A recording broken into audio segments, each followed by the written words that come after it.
भंडारभोग या कादंबरीचा जो नायक आहे त्या नायकाच्या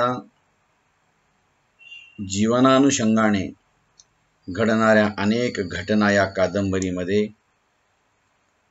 उत्सुकता निर्माण करतात। तायप्पा हा जो आहे तो आता जोगता म्हणून चांगला रुळलेला आहे। आता त्याला वेगवेगळ्या मेळ्यामध्ये नाचायची सवय झालेली आहे। त्याला स्वतःला नाचलं की आता फुलासारखं हलका हलकं वाटू लागतं, त्याचं मन रमून जातं। तो अनेक गावांना या कार्यक्रमासाठी जायला लागतो। तो एका गावाला असाच तायप्पा निघालेला आहे, खोपटातनं बाहेर पडलेला आहे। हातातली पिशवी लोंबकळत लोंबकळत त्यानं करंबळी नावाच्या गावाची वाट धरली। वाटत त्यानं भेटल त्याच्या बरोबर काय बाय बोलत बोलत तो गावची शीव ओलांडला। रानात माणसंच माणसं होती। कोण बी नाया बाया बांधावर यायच्या, जीवाभावानं त्याला बोलायच्या। तायप्पा बांधावरनच पुढे हळूहळू सरकायचा। गावचं रान संपत आलं आणि तायप्पाच्या पायात काहीतरी वळवळ भिनली। करंबळीची शीव यायला धुंदरूक पडली, अंधार पडू लागला थोडासा। तायप्पा आठवू लागला की कुणाच्या तर देव बसवणार आहेत, आपल्याला काहीच माहित नाही। त्या करंबळीमध्ये कुणाच्या घराला जायचं हेच काही समजना। गावातून कुठून तरी हलकीचा आवाज येतोय का हे तो बघू लागला आणि तो पांदीतून जाताना थोडासा गडबडला। त्याला धीर आला आणि त्याला वाटतं की ठीक आहे, आपण सरळ गंगावाचं घर हुडकून काढायचं। ह्या गावात एक गंगावा नावाची जोगती नाही, तिचं घर हुडकून काढायचं म्हणजे आपोआप ठाव ठिकाणा लागतो। गावात घर कोणतंय कार्यक्रमाचं ते कळतं। तो गावच्या पहिल्या गल्लीत आला। लक्ष्मीचं देऊळ त्याला दिसलं। भला मोठा चौथरा तिथं दिसला। त्या चौथऱ्यावर 3-4 पोरं बसली होती। तायप्पाने त्यांना जाऊन विचारलं की गंगू जोगतींचं घर कुठल्या बाजूला आहे। पोरं आपल्या आपल्यातच हसली। त्याला तायप्पा माणसासारखा माणूस दिसतोय, लुगडं घातलेलं आहे असं हसली। एक जण आपल्या जाग्यावर उठत म्हणाला, ह्या गल्लीतनं वर व्हायचं, वरनं थोडंसं पुन्हा खाली व्हायचं, दिसल त्या गल्लीला जायचं, तिथं आहेच तिचं घर गंगूचं। दुसरा एक जण म्हणला, लेका सरळ सांग की देवाचं माणूस आहे। तिसऱ्यानं उगाच विचारलं, देवा कुठल्या गावचं? तायप्पानं दरडावत विचारलं, कितवी शिकलास? होय र, कितवी शिकलायस र? मध्येच एक बेन पिसपिसलं, देवा तुझ्या एवढंच शिकलंय। भाड्या मी 5वी शिकलोय। तायप्पानं तोंड सोडलं। पोरं एकदम गडबडली, तरी त्यातनं एक पोरग पुटपुटलंच, आईला देव बी शिकलाय की रे। बाकीची हसली, जागा सोडून हल्ली आणि तायप्पा मनातल्या मनात चढ पडला। सरळ दिसणाऱ्या गल्लीतून तो चालू लागला। कुणाबिनाला विचारत एकदाच गंगावाचं त्यानं घर गाठलं आणि तायप्पाने एकदाचा सुटलो गड्या म्हणून सुस्कारा टाकला। गंगावा पण घरातच नाही। त्यानं गल्लीतल्या बारक्या पोराला संगतीला घेतलं आणि चौगुल्याच्या घरात देव बसवल्याच्या ठिकाणी त्यानं निघाला। तायप्पाला बघितल्या बघितल्या तिचा जीव त्या गंगावाचा भांड्यात पडला आणि गंगावानं तायप्पाला बसाय टाकलं आणि म्हणाली, देवा वाट बघून कटाळला बघ तुझी। कमळाक्का त्यानं आल्यानी तिथं कमळाक्का बी आलेली। तो तायप्पा विचारतो, कमळाक्का आली आहे का? कव्वाच आली आहे, 4च्या टायमाला आल्यात, सखूबाईच्या घरला गेल्यात।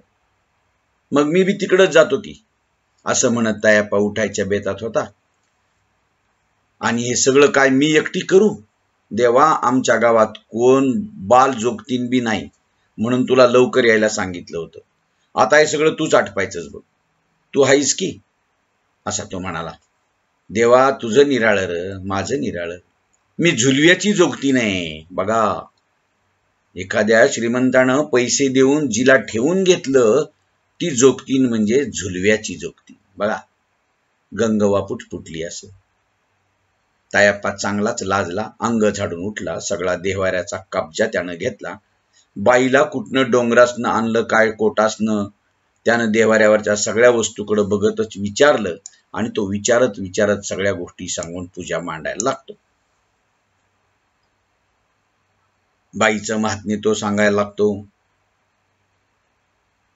आणि तायाप्पानं गंगव्वाच्या कानाजवळ थोडस तोंड नेलं आणि ते म्हणाला, तुला काय समजलं? त्या तायाप्पाच्या कानाजवळ गंगव्वा म्हणू लागली, तुला काही समजलं कर तायाप्पा? तायाप्पाच्या काही ध्यानातच येईना. त्यानं मान हलवली, नाही बा म्हणून. तशी ती गंगव्वा तायाप्पाच्या कानात हळूच म्हणाली, अरे दुंडग्याचा राम चौंडक्या भेटला ता. तायाप्पाच्या मनात परत गोंधळ उडाला. काय म्हणालता? अरे म्हणतोय काय, आक्कू जोगतिनीला गावानं धरली म्हण. बघ, या जोगतिनीच्या कहाण्या सुरू झाल्या. गंगव्वा असं बोलली आणि थांबली. तायाप्पाचे कान टवकारले आणि तो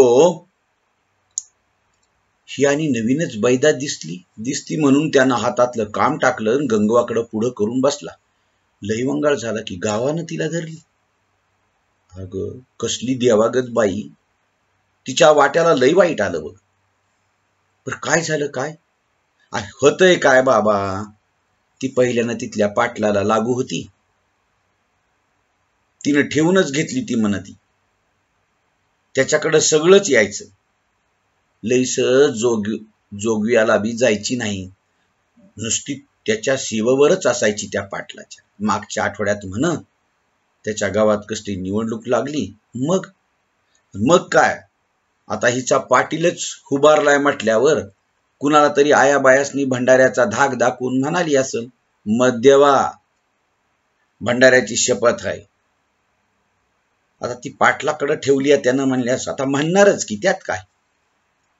खरं त्यांच्या उलट बाजूच्या माणसासनी हे समजलं आणि घडून येते घडलं गावातलं राजकारण. बघा, मारला असेल. तायाप्पा गालावर हात ठेवून बोलू लागला, नुसतं मारलं असतं तर बी बरं झालं असतं. रातीला 10-12 जणांनी वडली, तिच्या लुगड्याच्या चिंध्या केल्या, तिला नागवं केलं. सकाळी तोंडावर तांब्याभर पाणी मारलं शेजारणींनी, तवा सुद्धीवर आली. सगळं लुगडं फेडलं, तिच्यावर अनेकांनी बलात्कार केला. बेशुद्ध पडली ती. आणि मग सकाळी तांब्याभर पाणी तिच्या तोंडावर ओतलं तेव्हा ती शुद्धीवर आली. बघती तर अंगावर काय बी नाही तिच्या. शिळीगत आरडली. गाव गोळा झालं. पाटलाने हिंगलज ठाण्यात फिर्याद केली. सगळं इपृतीच झालंय बाबा. आता ही जोगतीन कशाला पाहिजे होती फिर्याद? म्हणजे जोगतिनीनं त्याला काहीही बोललं, मारलं, झोडलं, बलात्कार केला, त्याची इज्जत तिची लुटली, तरी काहीही करायचं नाही. वल्ल झाड आहे ना, ते जळत राहायचं. ही अन्यायाला पोषण करणारी जणू प्रवृत्तीच जन्माला घालायची आम्हाला. कशाला पाहिजे होतं फिर्याद वगैरे? ती गंगव्वा म्हणते तायाप्पाला, गावातच दिवस घालवायचं म्हणजे असं करून जमल का? गंगव्वानं असं बोलता बोलता तिचा हात नाचवला आणि ती मग काय करायला पाहिजे होतं? तो तायाप्पा जरा पुरोगामी विचाराचा आहे. तो तायाप्पा काय म्हणतो, मग तिनं काय करायला पाहिजे होतं? तसं नाही बाबा, आता सगळा पागोर लागल, म्हणजे आता वाढत राहिली सगळ्या गोष्टी, मग बघशील. मग गंगव्वा मांडी बदलून बसली. एवढ्यात चौगुल्याची म्हातारी देवाऱ्याजवळ आली आणि सगळा विषय बंद झाला. तायाप्पाच्या डोक्यात मात्र मुंगीचं रिवाण उठलं, मुंगीचं वारुळ फुटल्यासारखं झालं. त्याच्या भोवती ठेवलेल्या परडीतली कवडीची माळ किड्याच्या रांगागत त्याला दिसायला लागली. हे काय झालं? जेवण खावणं आवरायला 8-9चा टाइम झाला तर तायाप्पा यमन्याबरोबर गाव दुडून आला. यमन्या जो एक जोगते आहे का नाही, त्याच्यासोबत तायाप्पा गावामध्ये जाऊन आला. जरा अपयाचा हाल हवाला विचारला. तिथं अपय्या एक आहे तो मेळ्यावाला. कमळाक्काचं अजून आवरायलाच लागलं होतं. सुंदरा आपल्याच तालात बसली होती. मल्लवाच्या कपाळाला मात्र आज आट्या पडल्या होत्या. किती बोलून बोलून तायाप्पानं खुलवायचा प्रयत्न केला, पण भादरीन काय जरा सुद्धा आपला हेका सोडायला तयार नव्हती. ह्या एकेका जोगतिनींच्या स्वभावाची वैशिष्ट्ये लेखक सांगायला लागतो. आता तो काय बोलना, काय कळायला तयार नव्हतं. त्यानं यमन्याला बाजूला घेतलं तायाप्पानं आणि म्हणाला, आज अशी काय बिघडली अरे ही, काहीच बोलत नाही. लई न्यारं झालंय, तुला बाई कळायचं नाही. आता हे तायाप्पा आणि यमन्या हे जरी जोगते असले तरी ते स्त्रियासारखंच बोलतायत. तो ह्यो होता माहितीये का तुला? यमन्यानं हात हवेत फिरवला. तायाप्पानं होकार भरला. हं, कोण? त्याच्या बायकोनं कल गावातल्या दुकानासमोर झिंज्या धरल्या तिच्या. काय सांगू बाई, अख्खं गाव जमलं. बघा आता मल्लवा काहीच बोलायला तयार नाही. मल्लवा तिथं बोलेना, म्हणून मल्लवा बोलेना म्हणून यमन्या सांगू लागला, तुला माहितीये का तिच्या बाबतीत काय झालं ते? अगं तो आपल्या गावातला हे नाही का, इथल्या गावात त्या गावातला, तुझी ज्या गावात राहते मल्लवा, तिच्या एका त्या माणसाच्या बायकोनं तिच्या झिंज्या धरल्या म्हण. झिंज्या धरून तिला मारलं. दुकानासमोर झिंज्या धरल्या, सगळं गाव जमलं.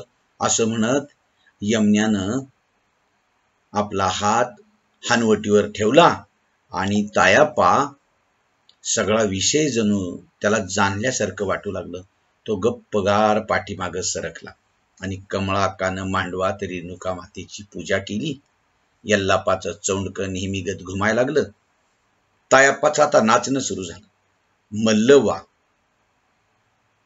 गंगव्वा, मल्लवाचं जे जगणं आहे आणि आधीच्या एका जोगतिनीचं जे जगणं आहे, एकीला पाटलानं ठेवलं. राजकारण गावातलं, ती प्रचारक कुणाला तरी भंडारा गेला किंवा परडी मागायला गेल्यानंतर म्हणली असेल मतदान करा, तर तिच्यावर विरोधी पक्षातल्या लोकांनी रात्रभर बलात्कार केले. तिच्या सगळ्या अंगावरचे कपडे काढले. नग्न अवस्थेत ती सकाळी लोकांनी तोंडावर पाणी टाकलं तेव्हा तिला कळलं.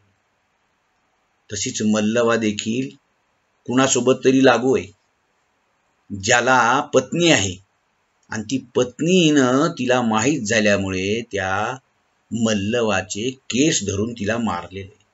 ह्या अशा जोगतिनीच्या बाहेरख्यालीपणामुळे घडणाऱ्या अपमानाच्या गोष्टी आपल्याला कळायला लागतात. आता इथे कार्यक्रम सुरू झालेला आहे. तायाप्पाचं नाचणं सुरू झालं. कधी काळी तायाप्पा बाहेर बी यायला तयार नव्हता, पण आज तायाप्पा आता नाचायला लागलेला आहे. जसं जसं तायाप्पाचं नाचणं सुरू झालं तसं तसं या करंबळी गावातली पोरं चेकाळली, मोठमोठ्यानं ओरडायला लागली. कुणीतरी रुपयाची नोटची माळ तायाप्पाच्या गळ्यात घातली. तायाप्पाला चेव चढला. जसा जसा तायाप्पा उत्साहात येऊ लागला तस तसा अपय्याच्या चौंडक्याला 5ची नोट कुणीतरी बांधली. त्याच्या हाताचा धर सुटला आणि तायाप्पा निम्म्या रातीपस्तोर नुसताच नाचत राहिला. दमाला गाणं थांबलं. चहा आला. तायाप्पा इरागतीला म्हणून गर्दीतून बाजूला गेला. इरागतीला, लघवीला. त्याच्या पाठीमागनं 3-4 पोरांचा घोळका उठला. तायाप्पा परत मांडवाकडे यायला लागला आणि पोरांनी त्यांना यरगटलं. चौकडून पोरांनी त्याला धरलं. तायाप्पा बी गोडीला आला. पोरांशी अंगलट करायला लागला. त्यातल्याच एकाला घेऊन भर गर्दीतनं कमळाक्काजवळ टेकला. कमळाक्का समोर त्याचा गालगुच्चा घेतच म्हणाला, हेनं मगाशी रुपयाची माळ घातली बघ मला. कमळाक्कानं त्याच्याकडं बघितलंही नाही. पोरग तायाप्पाला खेटून बसलं. त्याचा हात तायाप्पाच्या कोपरातनं बाहेर आला. कमळाक्का बारकाईनं सगळं बघू लागली. पोरानं जास्त सलगी दाखवायला सुरुवात केली तशी कमळाक्का गडबडीनं गाण्याला उभी राहिली आणि गाणं पुन्हा रंगात आलं. बाया बापड्या परशुरामाच्या कथेत रंगून गेल्या. कारण देवीचा मुलगा म्हणून परशुराम, त्याची कहाणी इथं सुरू होते.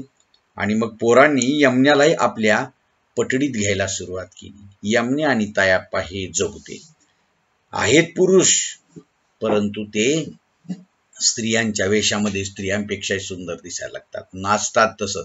आणि या पोरांना त्यांची गोडी लागते. पोरांच्या गलक्यात सगळं यमन्याही त्यांच्यामध्ये आता पण यमन्यालाही ती पोरं लगट करू लागली. तायाप्पा पोरांच्या जास्त सलगीनं डुलायला लागला. कमळाकाच्या तळपायाची आग मस्तकाला चालली. तिचा ताल चुकायला लागला.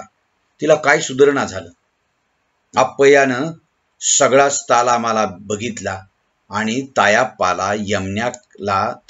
आणि यमन्याला त्यानं खाली बसवलं. ते नाचताना पोरं त्याच्या अंगलट करू लागले म्हणून त्यांना खाली बसवलं आणि गाण्याला जरासा सूर लावला. तोवर पोरं आरडली, त्या जोगत्याला नाचवा. कमळाकानं गाणं मध्येच बंद केलं आणि सगळ्यांनी हात जोडून सांगितलं, हो का, हे काही तमाशा नव्ह, हे देवीचं गाणं आहे, हे धार्मिक कार्यक्रम आहे. इथे असं तुम्हाला करता येणार नाही, हा तमाशा नाही. ते काय बी असू दे, जोगतं नाचलंच पाहिजे. कोणीतरी आरडलं. कमळाकाचा तोल सुटला. तिनं तोंड सुरू केलं. पोरं गोंधळली आणि चौलग्यामध्ये घेऊन म्हणाला, कोणीतरी चौलग्यामध्ये येऊन म्हणाला, हे बघा, गाणं माझ्या दारात आहे, कोण काय मध्ये बोलल तर दात पडतील. चौलग्या ज्याच्या घरी हे कार्यक्रम आहे तो येऊन म्हणाला. मग पोरं मात्र एकदम गप्प झाली. गाणं पुन्हा सुरू झालं. एवढ्यात कुणीतरी तायाप्पाला खुणावलं. तायाप्पानं मान खाली घातली. एवढंच बघून जवळ बसलेलं पोरग सरकत सरकत तायाप्पाला भिडलं. त्यानं तायाप्पाच्या अंगावर हात टाकला. तायाप्पा एकदम बिघडला. त्यातनं बी जागा सोडून घरात गेला. त्याचं त्यालाच कळना, मगाशी पोरांच्या बरोबर बोलताना गोड वाटलतं. त्या पोरानं कोपरात हात घातला तेव्हा अंगात काहीतरी भिनल्यागत झालतं आणि एकदम पोराचा राग आला. हे असं का व्हावं. त्याचं तोल गडबडला. बाहेर चाललेलं गाणं बी त्याला ऐकू येईनासं झालं आणि त्याचं मन उडत उडत उडत लांब गेलं. या भागामध्ये 2-3 गोष्टी आपणाला कळतात की तायाप्पाच्या जीवनामध्ये एखादा असा जोगता रंगाढंगाला येतो. त्याच्या अंगावरच्या कपड्यांनी, लुगड्यांनी, त्याच्या दिसण्यानं, त्याच्या नजाकतीनं, त्याच्या नजाकतीतल्या नाचण्यानं, टुमदार नाचण्यानं तायाप्पाला ही पोरं सलगी करायला लागतात आणि तायाप्पालाही ते बरं वाटायला लागतं एकदा. पण नंतर मात्र काही काळानं राग येतो. त्याला वाटतं असं का व्हावं. यमन्या तर पार वाया गेलेला आहे आणि ह्या सगळ्या गोष्टी त्याच्या जीवनात मग घडत जातात. मग तायाप्पा आता काय करतो, त्याच्याच गावामध्ये एका बाजूला खोपटं करून राहतो. हे कार्यक्रम संपतो, गावाकडे जातो आणि गावातल्या शिरपाच्या एका पानपट्टीच्या समोर बरेच जण येतात. तायाप्पालाही चिडवतात. तायाप्पाही त्यांना तोडीस तोड अशी उत्तरं द्यायला लागतो. गावातल्या सरपंचासह गावातील प्रतिष्ठित जी लोक आहेत का नाही, ते कसं जोगतिनीकडे रात्रीच्या वेळेला जातात तेही कळायला लागतं. म्हणजे जोगतीन म्हणजे अख्ख्या गावानं केव्हाही तिचे भोग भोगावेत आणि तिला वाटेल तसं लुटून द्यावं, हेच का त्यांचं जीवन आहे. अशा आशयाचा भाग आपणाला इथे कळतो. पहा, कोण कोण असं वागतो, कसा कसा वागतो आणि ह्या जोगतिनींचे भोग कसे घेतले जातात. हा जो भाग आहे तो तुम्हाला मी उद्याच्या तासाला सांगतो. आपण इथं आता थांबूया. ठीक.